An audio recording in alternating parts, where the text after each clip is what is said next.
বেশি হয়ে গেছিলো, ছাল ওঠাটা আমি এখানের ওষুধ খেয়ে অনেকটা কমে গেছে। তো প্রায় ভালো হয়েই এসছে। হাতটা একটু দেখি। আচ্ছা, আমি একটু বলি। দিদির এসছিলেন আমার কাছে যে ওই এই যে এই আঙুলটা হুম।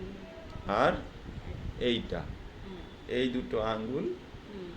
ওনার এখন যে অবস্থাটা আছে তার থেকে অনেক খারাপ ছিল। কিরকম হুম। খারাপ ছিল একবার বলুন। খারাপ বলতে আঙুল পুরো একদম ফুলে গিয়েছিল। আচ্ছা। আঙুলটা মানে ফাটা ফাটা ছিল, রস কাটছিল। হুম।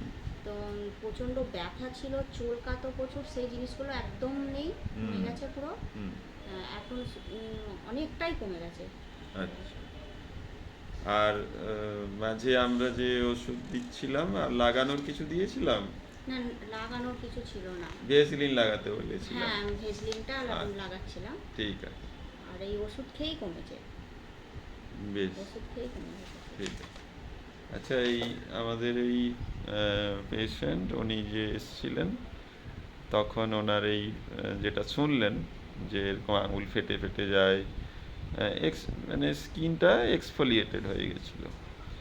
তো এটা কেস টেকিং করার পরে আমরা ওষুধ দিয়েছিলাম। প্রথম ওষুধ ছিল পেট্রোলিয়াম, নো রেসপন্স। সেকেন্ড ওষুধ রিকেস টেকিং করার পরে আমরা ওনাকে স্ট্যাফিসেগ্রিয়া 1 ডোজ দিয়েছিলাম,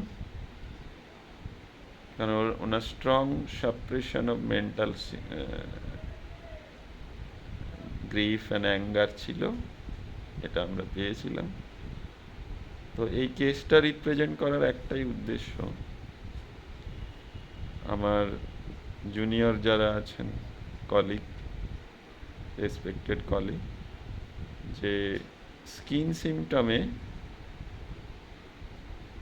অনেক সময়ই আমরা মেন্টাল স্ফেয়ারকে হয়তো বেশি গুরুত্ব দিই না, কিন্তু মেন্টাল সিমটমের উপরে গুরুত্ব দেওয়া উচিত।